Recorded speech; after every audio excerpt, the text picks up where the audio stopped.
14,850, ठीक है। ये टोटल मेरा जो बना था ट्यूशन फ़ीस सारी मिला के जितनी भी थी ना, वो 14,850 मेरा टोटल बिल बना था। पोर्टल पे सारा कुछ जो ये किया ना, सारा IDP वालों ने किया है, ठीक है। लिटरली मैं उनको एक टेक्स्ट मैसेज करता था, अगले ही मिनट, ठीक है, विद इन अ मिनट मुझे रिप्लाई आ जाता था। क्यों? 1 से 2 दिन के बाद आ जाएगा, आपका रिज़ल्ट सामने आएगा। अब 1 से 2 दिन भी गुजर गए, 1 से 2 दिन बाद भी रिज़ल्ट नहीं आया। फिर वही टेंशन कि यार क्या बनेगा, क्या बनेगा। अब बॉयज़, अस्सलाम वालेकुम, welcome to new video.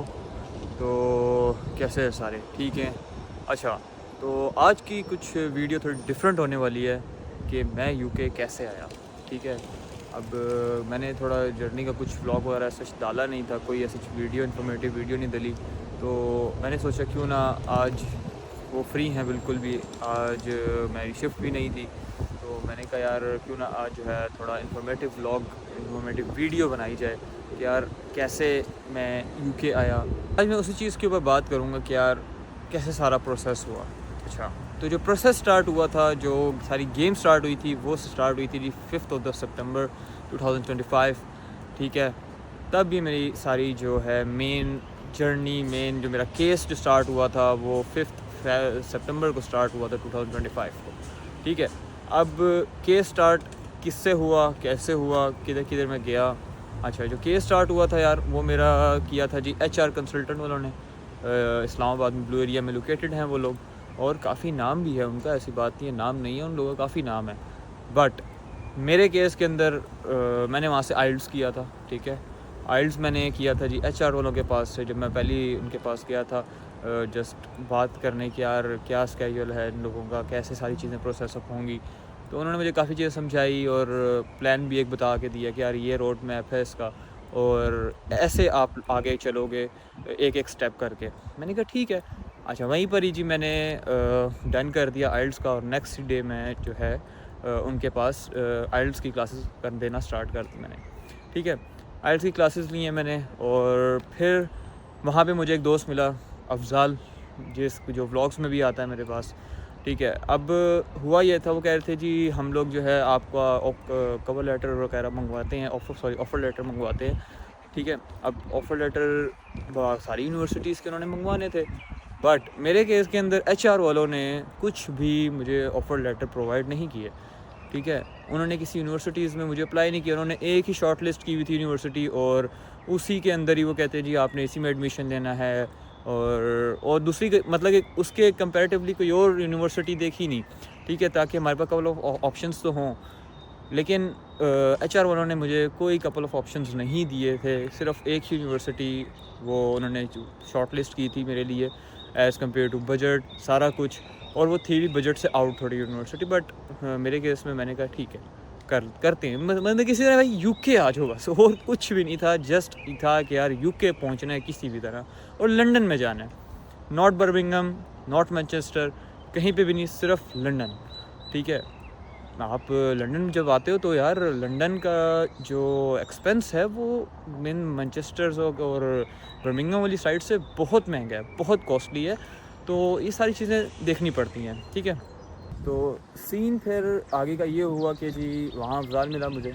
Afzal से मिलने के बाद जी उसने मुझे कहा जी मैं IDP से करवा रहा हूँ काम। मैंने कहा अच्छा होगा कोई IDP, बट मुझे कोई आइडिया नहीं था क्या है क्या नहीं। अच्छा, जब उसने मुझे बताया ना मेरे इतने ऑफ़र लेटर्स आए पड़े हैं, इतनी यूनिवर्सिटीज़ ने मुझे मतलब कि कांटेक्ट किया हुआ, रीच आउट किया हुआ, और मैंने कहा यार अच्छा ऐसा है, तो मैं बड़ा परेशान। मैंने कहा यार मुझे तो एक ही शॉर्ट लिस्ट करके दी उन लोगों ने।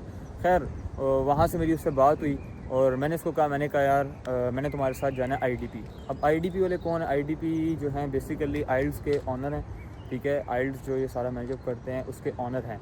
अगर मैं HR वालों के पास भी टेस्ट देता, ठीक है, अपना टेस्ट बुक अप करवाता, ठीक है, जो है मेन उनका ऑफिशियल जो टेस्ट है, तो वो भी बैक एंड के ऊपर वहीं उन IDP वालों के पास ही जाना था।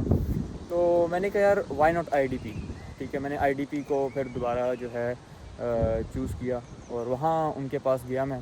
खैर वहाँ पे हमारे होते हैं जी सैफ भाई होते हैं, ठीक है। उन्होंने काफ़ी मेरे केस को सीरियस लिया, और मैंने उनको उसी दिन ही सेम डे जब मैंने विज़िट किया था, मैंने उनको सारे अपने डॉक्यूमेंट्स वगैरह शेयर अप कर दिए।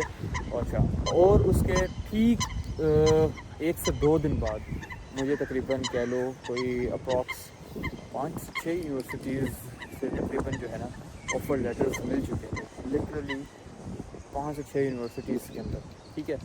और मैंने कहा यार वेल डन, सही है।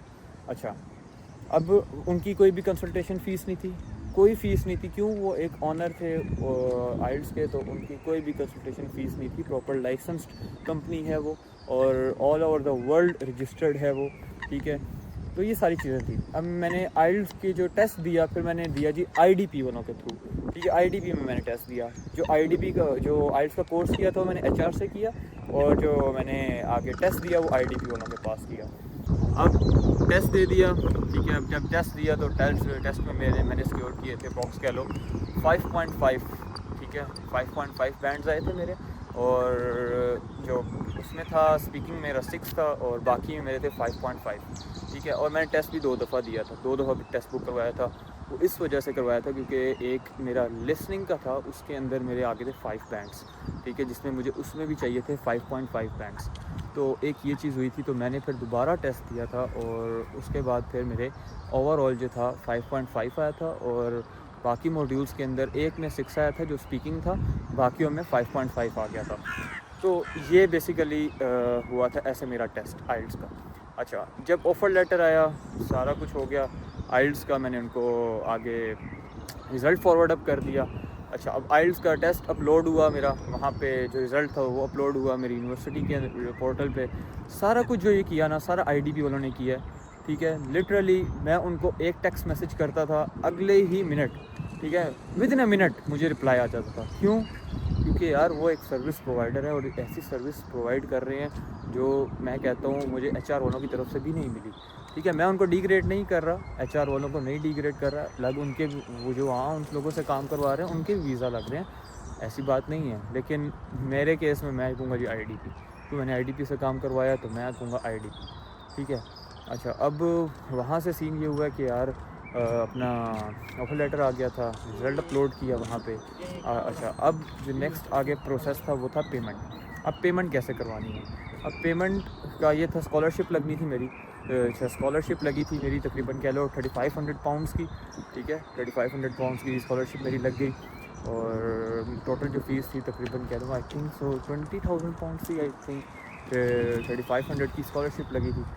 तो टोटल जो बना था ना, मुझे जो याद है वो बना था 14,850, ठीक है। ये टोटल मेरा जो बना था ट्यूशन फ़ीस सारी मिला के जितनी भी थी ना, वो 14,850 मेरा टोटल बिल बना था। अच्छा, अब इसको पे करना था, अब इसको भी फिर पे करवाया, इसको सारा कुछ, ठीक है। वो बैंक के थ्रू हुआ,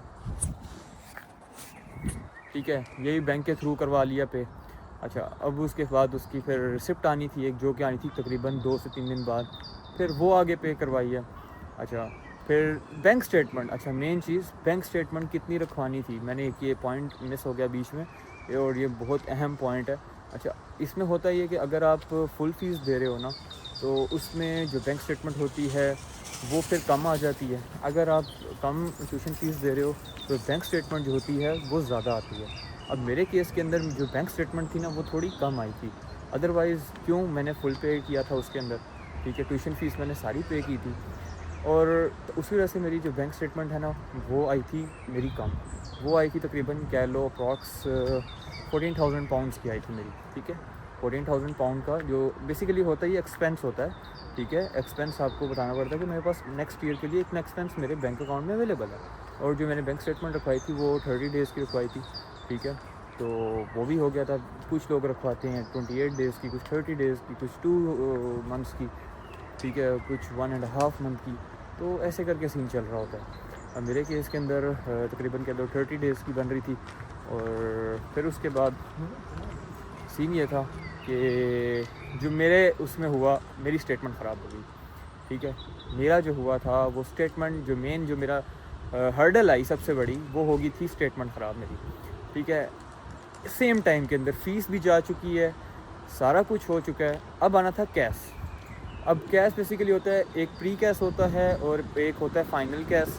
अब कैश इंटरव्यू भी मेरा आया, ठीक है। पहले आया प्री कैश के अंदर मेरा प्री कैश का कोई इंटरव्यू नहीं आया, मेरा आया था फ़ाइनल इंटरव्यू, ठीक है। उन्होंने प्री कैश का कोई इंटरव्यू नहीं लिया, मेरा डायरेक्ट कैश इंटरव्यू लिया था और मुझे फ़ाइनल इंटरव्यू के लिए कॉल अप कर लिया था मुझे, ठीक है। जब फाइनल इंटरव्यू के लिए मुझे कॉल अप किया, उससे पहले उन्होंने मेरे से बैंक स्टेटमेंट मांगी, मैंने दे दी क्योंकि उस टाइम मेरी हुई भी थी, डन थी, उस टाइम तक कोई हर्डल नहीं थी। अच्छा, जब आया कैश इंटरव्यू मेरा, अब कैश इंटरव्यू के लिए मेरे प्रॉपर इन लोगों ने, आईडीपी वालों ने इसकी सारी हेल्प की थी, सारे क्वेश्चंस बताए थे कि कैसे आपने उनके साथ इंटरेक्ट होना है, क्या क्वेश्चंस पूछे जा सकते हैं, ठीक है। वो सारी चीज़ें उन लोगों ने मेरी तैयारी करवाई, स्मॉक टेस्ट लिए थे उन लोगों ने मेरे, वहाँ के आसिम भाई हैं, उन लोगों का भाई थैंकफुल है, क्यों उन लोगों ने बहुत जो है सपोर्ट किया इस सारी जर्नी के अंदर। क्यों वो मैं कहता हूँ अगर मैं किसी और कंसल्टेंट से करवा रहा होता आई डोंट थिंक सो कि इतना बेनिफिशियल था मेरे लिए। क्यों इतनी सपोर्टिव लोग नहीं हैं, ठीक है, हर जगह इतने सपोर्टिव लोग नहीं हैं, कुछ कहीं कहीं थोड़ा पॉइंट्स के ऊपर हैं, लेकिन हर जगह पे सपोर्टिव नहीं है लोग, ये मैं कहूँगा इस चीज़ के अंदर, ठीक है। वेल, तो उन्होंने सारी तैयारी कराई मेरी कैश की तैयारी कराने के बाद कैश का इंटरव्यू आया, मेरा इंटरव्यू कॉल हुआ, मैंने इंटरव्यू दे दिया। अच्छा, जब इंटरव्यू दिया मैं क्लियर हो गया, कुछ पॉइंट्स के ऊपर था कि यार इसको ना ये चीज़ों का नहीं पता। इस कैश इंटरव्यू के लिए और एम्बेसी इंटरव्यूज़ का मैं सारा कुछ तुम लोगों को क्वेश्चन आंसर्स बताऊंगा और नेक्स्ट वीडियो में। ये वीडियो थोड़ी लंबी हो जाएगी, इस वजह से इसके ऊपर ही अगर सारा डिस्कस करने लग गए तो भाई फिर तुम्हें भी समझ नहीं आएगी और फिर मेरे लिए भी मुश्किल हो जाएगा अपलोड करना, ठीक है। तो कम टू द पॉइंट, तो सीन था फिर आगे का फर्दर कि स्टेटमेंट ख़राब हो गई थी। कैश का इंटरव्यू आया, कैश का इंटरव्यू क्लियर अप होने के बाद डन हो गया। जो कैश का इंटरव्यू क्लियर हो गया, अब आगे हो गई मेरी स्टेटमेंट ख़राब। और ये जो स्टेटमेंट जाके ख़राब हुई मेरी हुई दिसंबर के अंदर, सॉरी नवंबर के लास्ट में और दिसंबर से कह लो दिसंबर के स्टार्टिंग में 1 और 2 सेकंड, ठीक है, 1 और 2 दिसंबर तक मेरी जो स्टेटमेंट थी ना वो एक हफ़्ते की ना बीच में से ख़राब हो गई, ठीक है। और जब वो ख़राब हुई है तो वो बहुत हर्डल सीन था मेरे लिए भी, सबके लिए भी, और आगे सैफ भाई के लिए भी। क्यों, जब चीज़ ये है कि आपका पूरा केस एक स्मूथ वे के साथ चल रहा है और बीच में आप ये इतना बड़ा ब्लंडर हो गया था मेरे से, जो स्टेटमेंट ख़राब हुई उस वजह से बहुत बड़ा मसला क्रिएट हो गया था और ये बहुत क्रिटिकल कंडीशन हो गई थी कि यूनिवर्सिटी वाले दोबारा उन लोगों ने मेरे से स्टेटमेंट मांगी थी और मैं वहाँ पे एम्प्टी हैंडेड था कि मैं कैसे दूंगा स्टेटमेंट। और डायरेक्टली मैं जो ऑनेस्टली अगर मैं बताऊँ तो सैफ भाई ने भी डायरेक्टली कह दिया था कि भाई डू एंड डाई कंडीशन है और अब आगे का मैं कुछ नहीं कर सकता, हम बात करके देख लेंगे, क्योंकि हमारे रिप्रेजेंटेटिव वहीं पर ही होते हैं, तो हम बात करके देख लेंगे। बट एक टेंशन थी, सारी रात की टेंशन थी, 2 दिन टेंशन में गुजरा। वैसे तो पूरा ऑल द वे टेंशन थी। क्यों, हालांकि यूके के वीज़ा जो हैं वो 100% थे जी, 99% है जी, रेशो है, वीज़ा रेशो है, फलाना ढिमकाना। लेकिन जब आप एक चीज़ में आते हो ना तब पता चलता है कि भाई वीज़ा रेशो जी 99% है, लेकिन जब आप एक काम शुरू करने में आते हो ना फिर असल आपको पता चलता है कि भाई नहीं, खाली लोग बोलते हैं कि भाई ये ऐसे है, लेकिन अंदर की जो बात है वो नहीं पता चलती। वो जब आप काम शुरू करते हो तब पता चलती है। अभी बहुत लोग बैठे हैं जी, कह रहे हैं जी वीज़ा आपको इतने दिनों में मिल जाएगा जी, आपको ये हो जाएगा, फलाना हो जाएगा, ये वीज़ा भी है, वो वाला वीज़ा भी है, नोमेट वीज़ा लगवा लो, स्पाउस लगवा लो। मतलब कि बहुत सारे केसेस हैं, ठीक है, बहुत सारे वीज़ाज़ हैं जो आता है इस केस के अंदर। लेकिन जो उसकी इन डेप्थ जो बातें हैं वो आपको तभी समझ लगती हैं जब आप कर रहे होते हो, तो आप करने लगते हो उस काम को आगे, ठीक है। तो आगे का फिर ये था सीन कि वो ख़राब होगी स्टेटमेंट। खैर उन लोगों ने आगे जो बात की आई डोंट नो क्या उन लोगों ने खोल के पिलाया यूनिवर्सिटी वालों ने खैर मुझे कैश दे दिया। अच्छा, उस तक भी मेरा जो है ड्राफ्ट कैश आया था, फ़ाइनल कैश नहीं आया था। मेरा आया था कैश जाके, ड्राफ्ट कैश जो आया मेरा वो आया था अपना दिसंबर के लास्ट में, ठीक है। कैश आया वो आया दिसंबर के लास्ट के अंदर, और जब दिसंबर के लास्ट में मेरा कैश आया वो भी ड्राफ्ट कैश था, नॉट अ फाइनल कैश। जब ड्राफ्ट कैश आया वो आया था जी मेरा तकरीबन 3 साल वाला, ठीक है, डन है। अच्छा, वो लेकिन उस टाइम तक हम वीज़ा प्रोसेस नहीं कर सकते क्योंकि ड्राफ्ट कैश था और कैश का नंबर आगे एंटर होता है अपना वीज़ा प्रोसेसिंग में। तो ये एक चीज़ थी उसके अंदर। खैर मेरी जो स्टेटमेंट जो मैंने नई स्टेटमेंट बनवाई, ठीक है, जो नई स्टेटमेंट जो बनी है मेरी वो जाके बनी है कह लो 11 दिसंबर, ठीक है, 11 दिसंबर 2025, और वो ख़त्म हो रही थी जाके कह लो मैंने एक एक्स्ट्रा टाइम रखा था जो कि 8 जनवरी को ख़त्म हो रही थी, ठीक है, 8 जनवरी को ख़त्म हो रही थी 2026 को। तो उसके लिए फिर मेरा टाइम था, क्योंकि मैं वीज़ा प्रोसेस नहीं कर सकता था, क्यों बैंक स्टेटमेंट रिक्वायर्ड होती है। उसके केस के अंदर वीज़ा प्रोसेसिंग के लिए था 28 डेज़ का, 30 डेज़ वाला सीन नहीं था, उसमें 28 डेज़ का था। खैर वीज़ा प्रोसेसिंग का टाइम फाइनल कैसा आ गया, अपना वीज़ा प्रोसेसिंग का टाइम आया। अब जी वीज़ा प्रोसेसिंग का टाइम आया, उसके अंदर उन्होंने कहा जी आपको प्रायोरिटी वीज़ा अप्लाई करना है। मैंने कहा ठीक है। अब प्रायोरिटी वीज़ा के लिए होता ही है 500 चार्जेस अलग होते हैं, आपका वीज़ा की जो प्रायोरिटी फ़ीस होती है वो, और 529 तो है ही हैं, वो अलग चार्जेस हैं, प्रायोरिटी के अलग बन गए चार्जेस। अच्छा, इंश्योरेंस आई, मेरी इंश्योरेंस फ़ीस थी वो तकरीबन बन रही थी 750 मेरी, ठीक है, 750 की इंश्योरेंस फ़ीस बन रही थी। तो ये तकरीबन सारा कुछ कुल मिला के भी अच्छा वाला ख़र्चा बन जाता है, और ये हमने पे करना था एक ही दिन में। अगर 2 दिन में करते तो फिर अपॉइंटमेंट ना होती, लेकिन मैंने उसको एक दिन नहीं करवाया। क्यों? मेरे क्लासेस जो स्टार्ट होनी थी वो होनी थी 12 कह रहा हूँ, 2 फेब को या 3 फेब को स्टार्ट होनी थी, ठीक है। लेकिन मैं कह रहा था जल्दी जल्दी बस काम हो जाए, क्यों अब लास्ट काम जो आ गया है, टाइम आ गया है, बस जल्दी जल्दी काम हो जाए किसी का। खैर वहाँ तक बात आई है। उसके बाद हुआ ये कि मैंने अपॉइंटमेंट बुक की, मैंने जिस दिन मैंने पेमेंट की और नेक्स्ट डे ही मुझे अपॉइंटमेंट मिल गई थी, शुक्र अल्लाह का। नेक्स्ट दिन अपॉइंटमेंट मिली मुझे, मैंने गया वहाँ पे, सारा कुछ सबमिट कर दिया। अब ये सुनने में आ रहा जी आज आ जाएगा, कल आ जाएगा, आज आ जाएगा, कल आ जाएगा। अब ये पता था कि रात के 10 बजे आता है वीज़ा, ठीक है, वीज़ा जो आता है रात के 10 बजे। अब जी रोज़ रात को बैठे 10 बजे देख रहे हैं, टेंशन लगी हुई है कि यार वीज़ा अब आए, अब आए, अब आए, अब आए ना, बिल्कुल भी नहीं।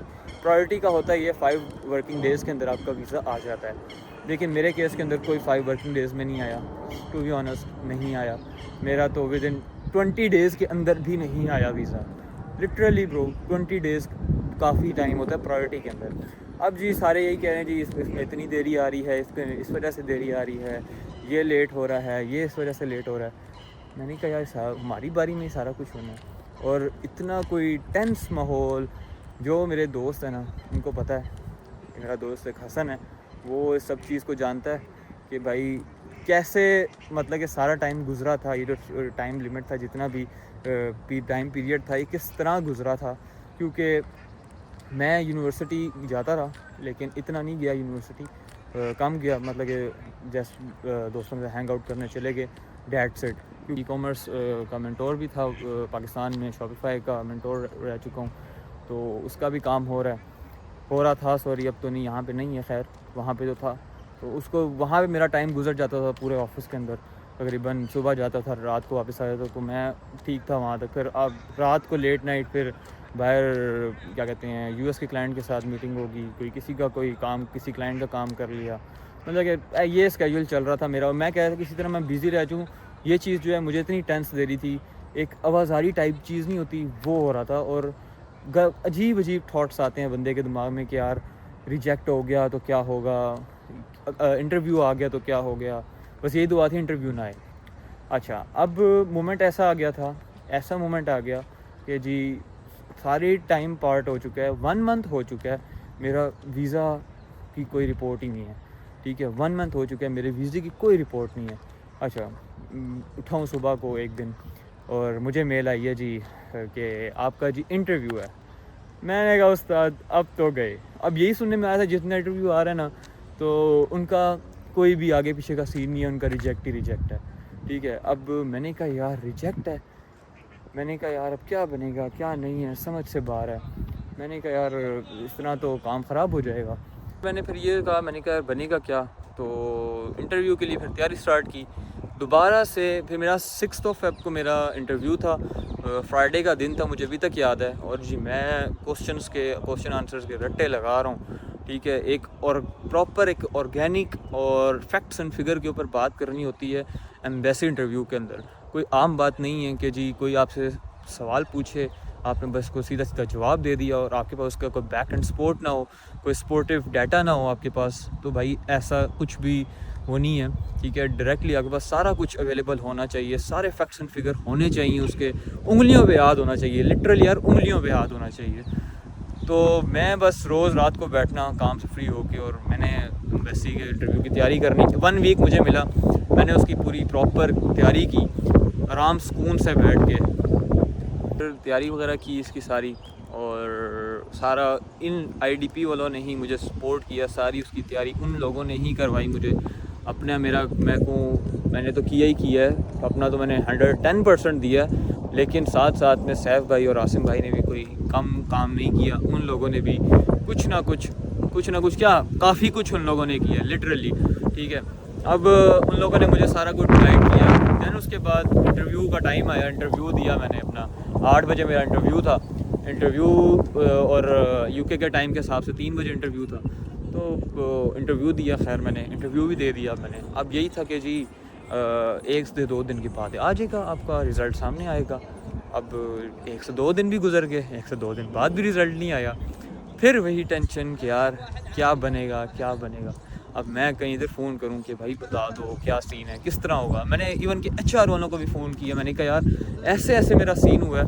हालांकि मैंने उनसे काम नहीं करवाया, मैंने उनके जस्ट एक कॉल की मैंने उनको। ठीक है, मतलब कि ये नहीं बताया कि मैंने आपसे पहले काम करवा रहा था, दैट्स कुछ भी नहीं। मैंने जस्ट कॉल की उनको और पूछा कि यार इन्फॉर्मेशन चाहिए, मैं ऐसे एक जगह फंसा हूँ, मुझे बताओ इसमें क्या, इसके स्टैटिक्स से क्या होने जा रहा है आगे, मुझे कुछ थोड़ा बताओ। But they have no words, they just said कि आना होगा आ जाएगा। ये उन्होंने सीधा उस बंदे मुझे ये बोला। अब मैं एक बहुत डिसअपॉइंट हुआ, और मेरा जो हाल था वो बहुत ही एक किस्म का कह लो बुरे हालात में था मैं।